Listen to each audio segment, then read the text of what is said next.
I will present then today my thesis, Automation of Forecasts for Retrofits of Development Vehicles at the Technical University of Munich in contribution with BMW.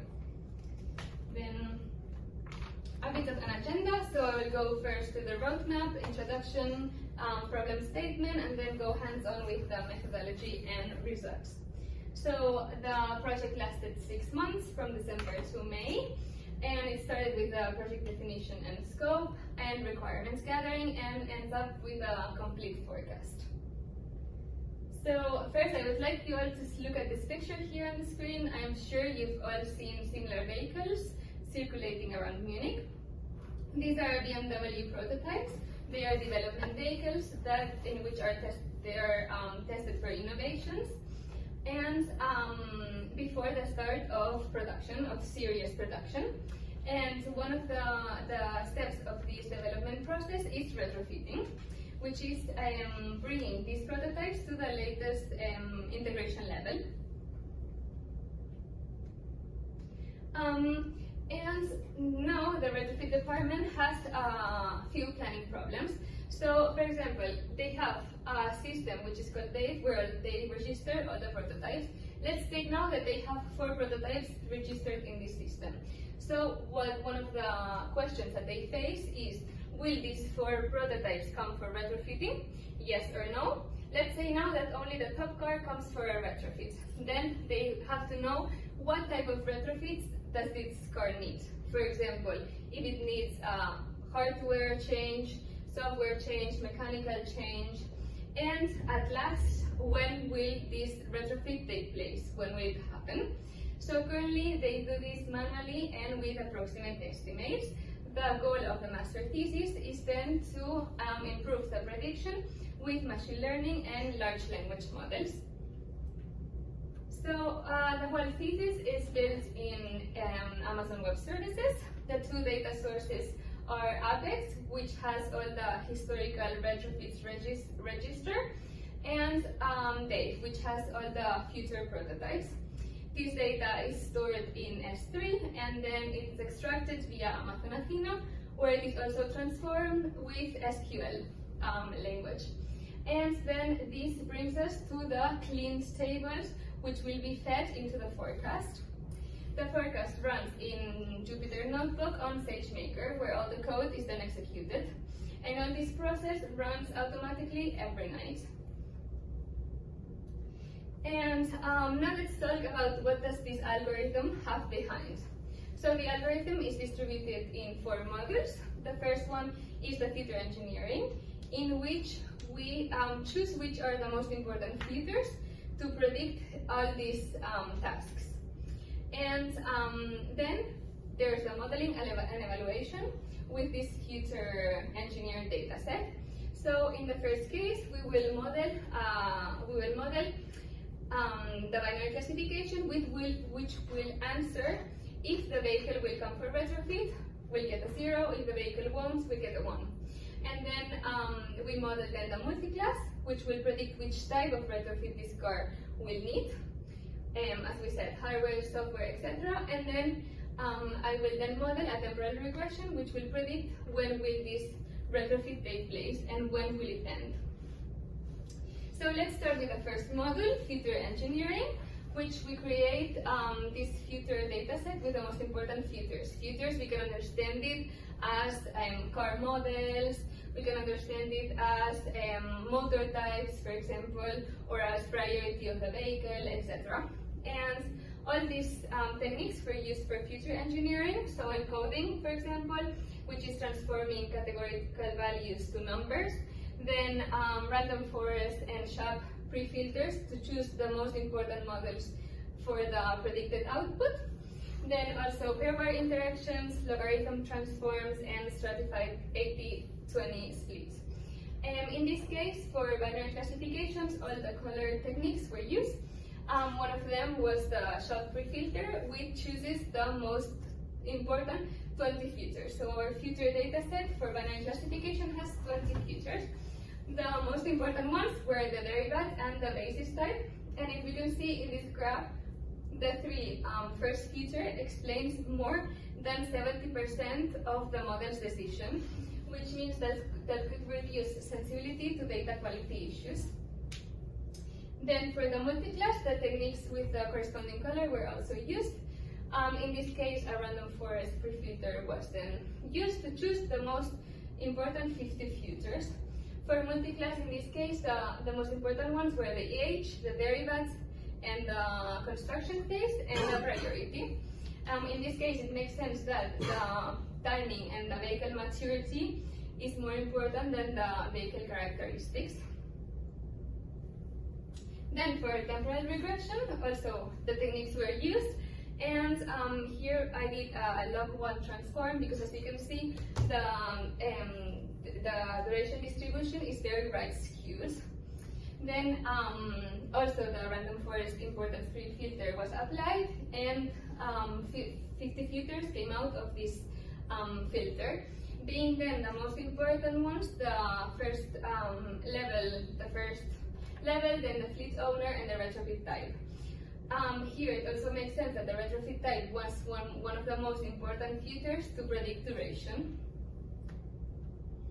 Then let's go with starting to train the models. No? Which models did we choose? So now we're here. We've done all the filter engineering. We have now the filter sets. They're going to fit into the models, and we ask the models, will the vehicle come for retrofit? So binary classification, as we said, 1 or 0.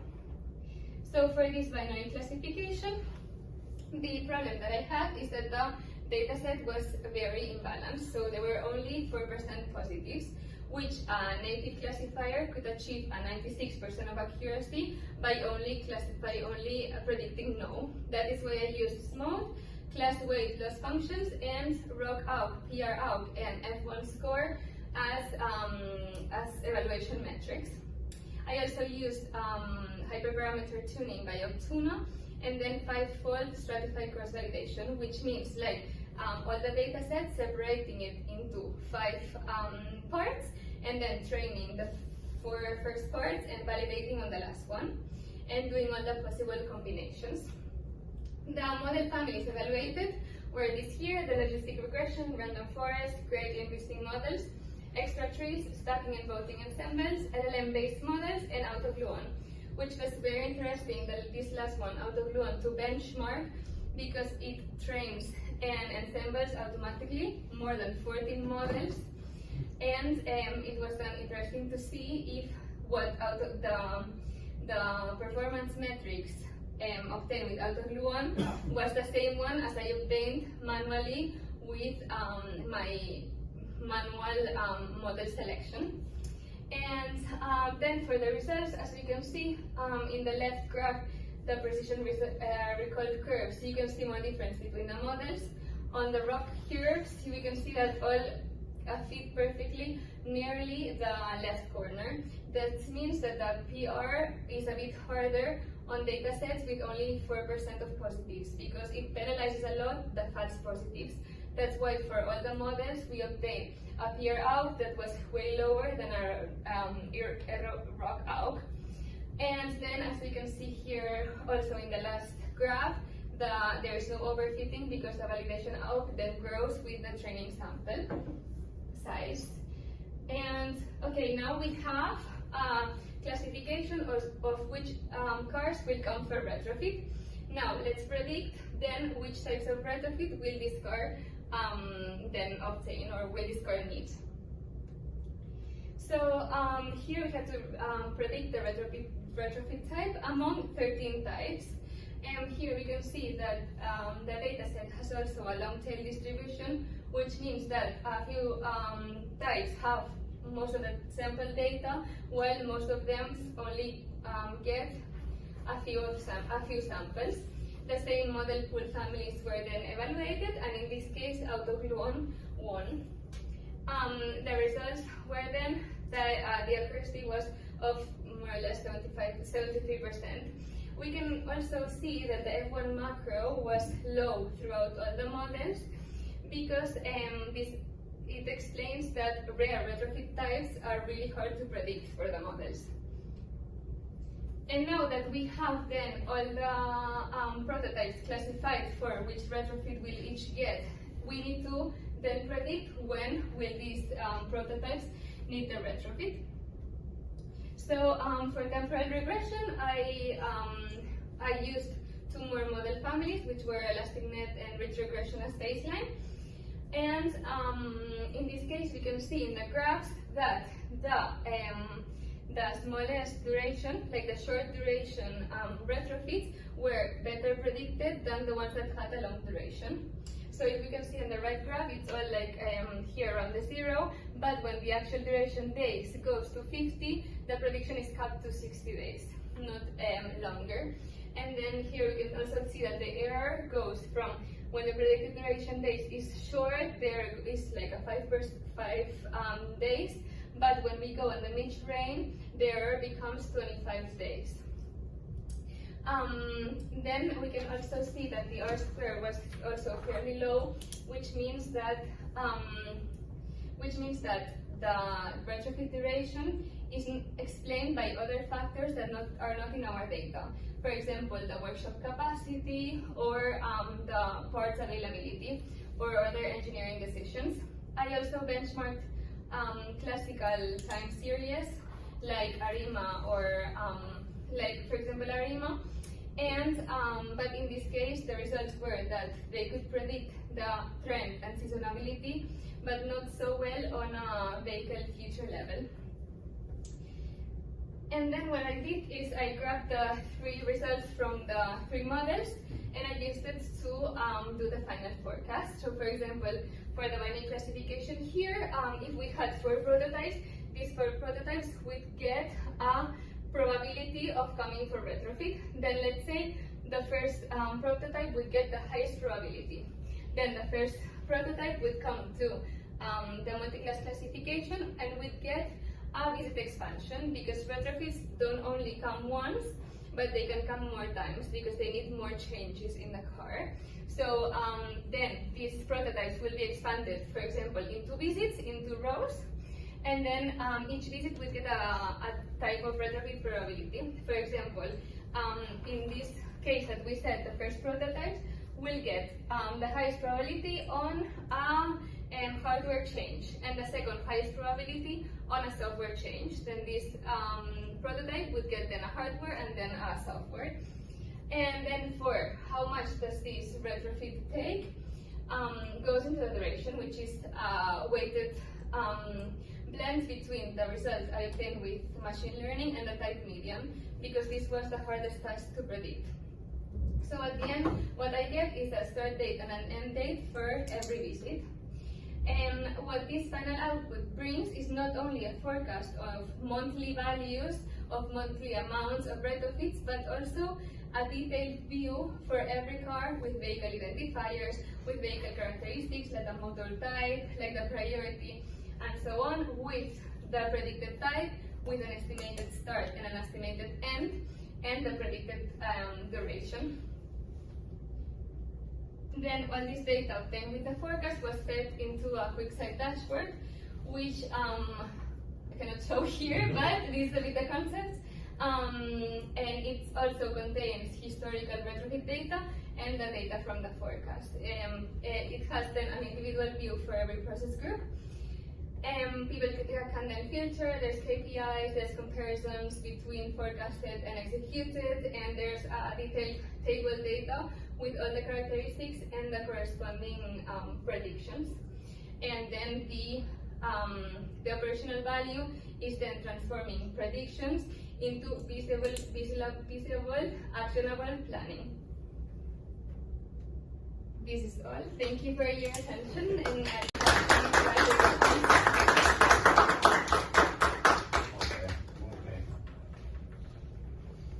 Thank you very much, Aina. So if anyone attending has some questions, we can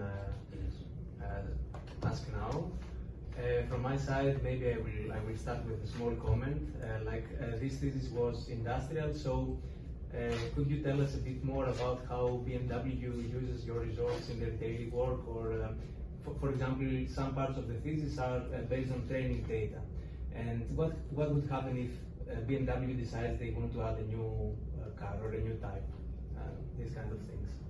So, for example, when BMW has like a new model, then this model will be added into the training data, and first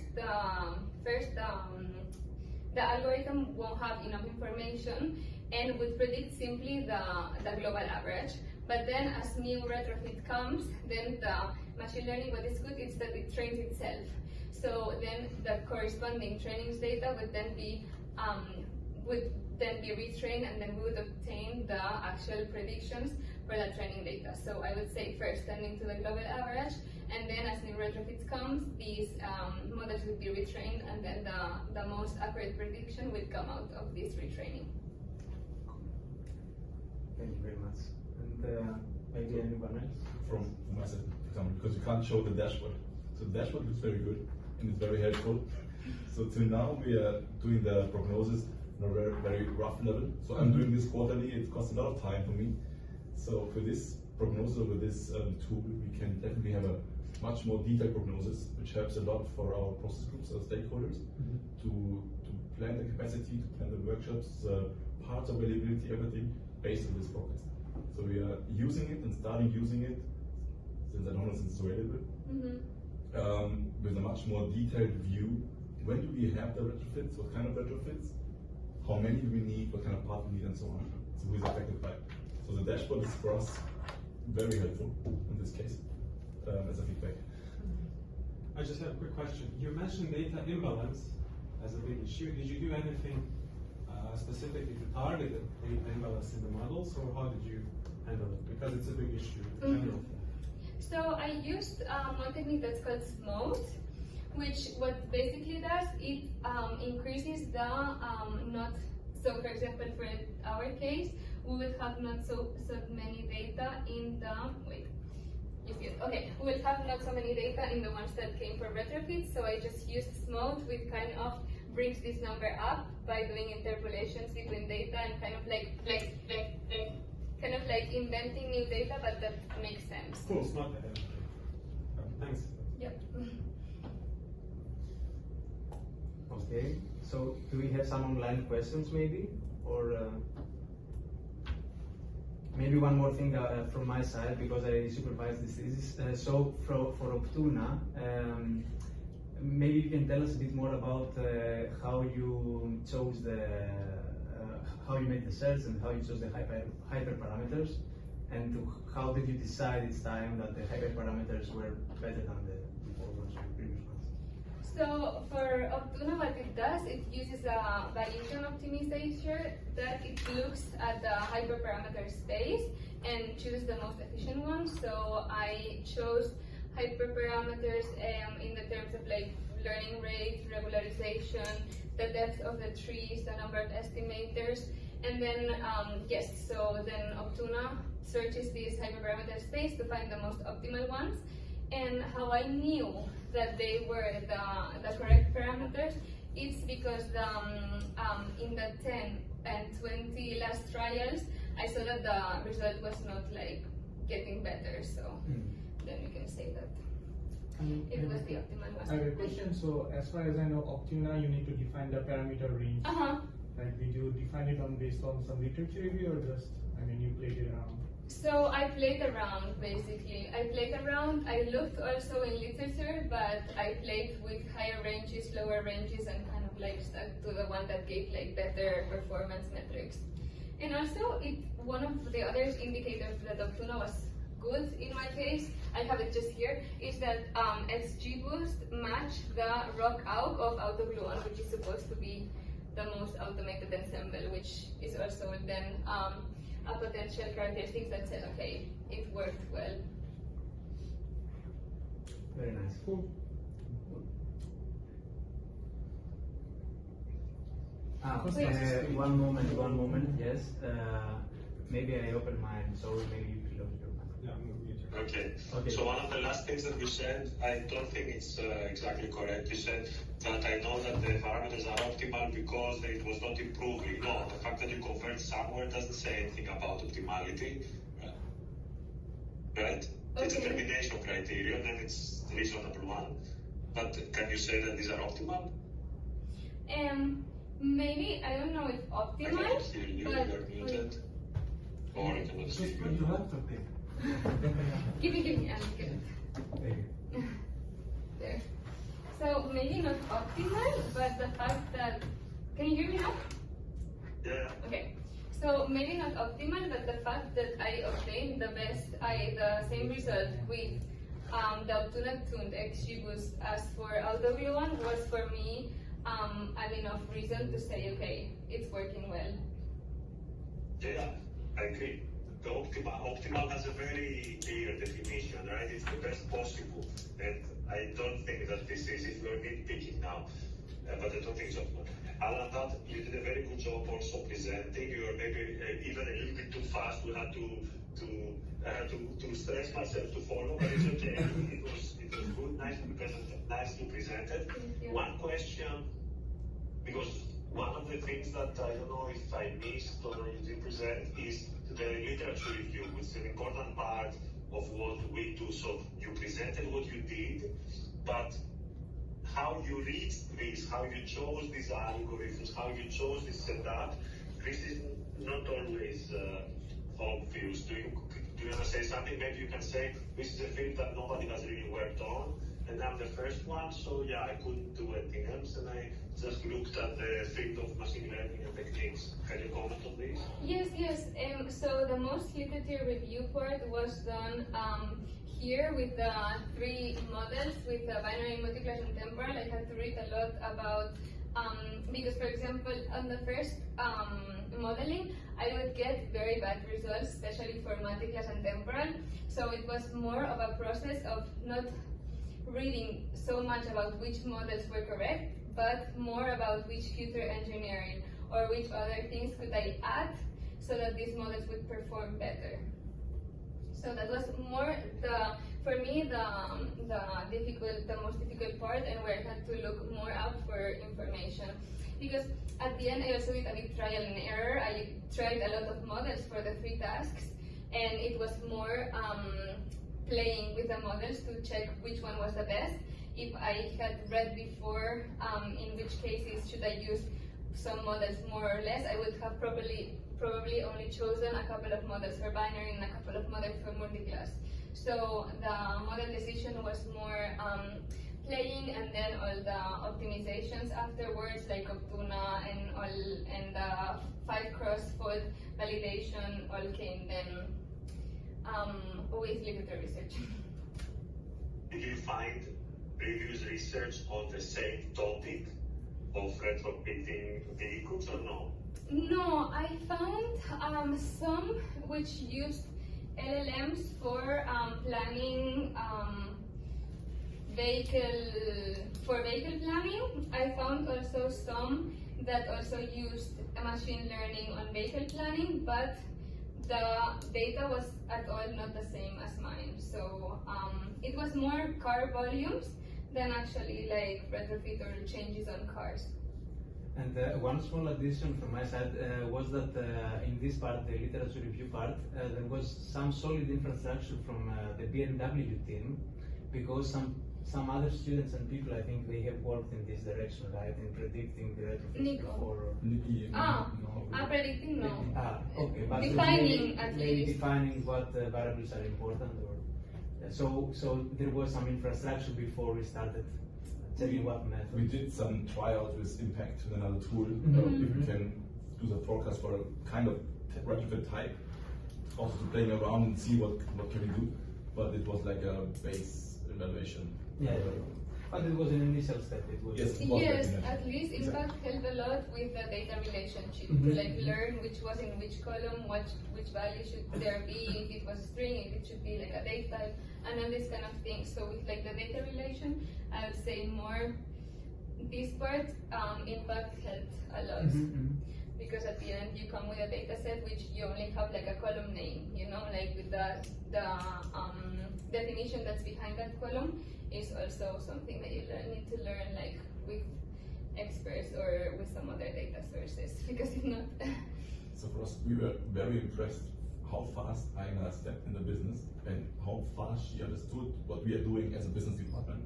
So after 1 month, she started at the beginning of December, and in January she was already expert on retrofits in BMW. So she knew the abbreviations, she knew the process itself. So she stepped very fast in the business to start with a model, machine learning, with the model methodology, everything. But the basic knowledge of BMW and what we do and what we did, wow. So we were very impressed with this.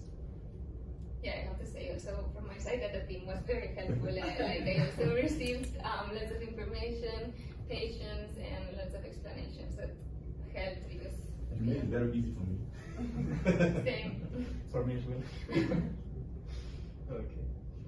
For me too. Last question then from me, out of all these things that you did, which one do you think is the single most important contribution? If somebody asks you out of all this work, all these models, all these steps, what are you most proud for?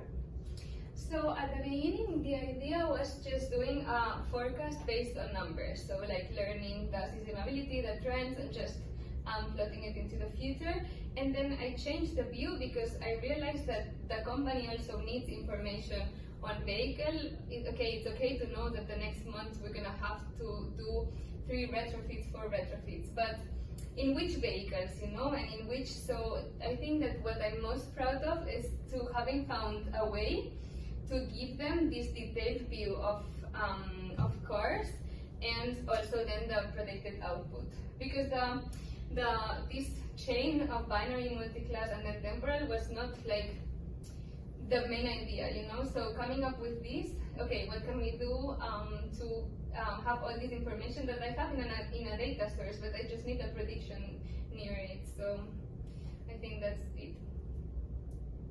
Okay, very nice. Thank you. Yeah.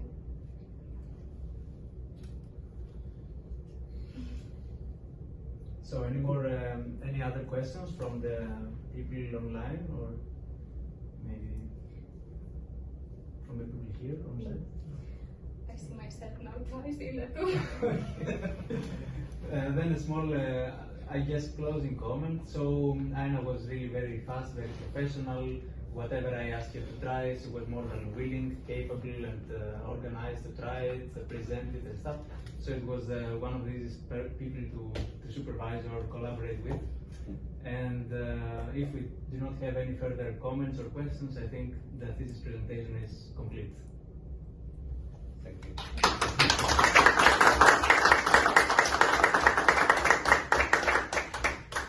So congratulations, Aina.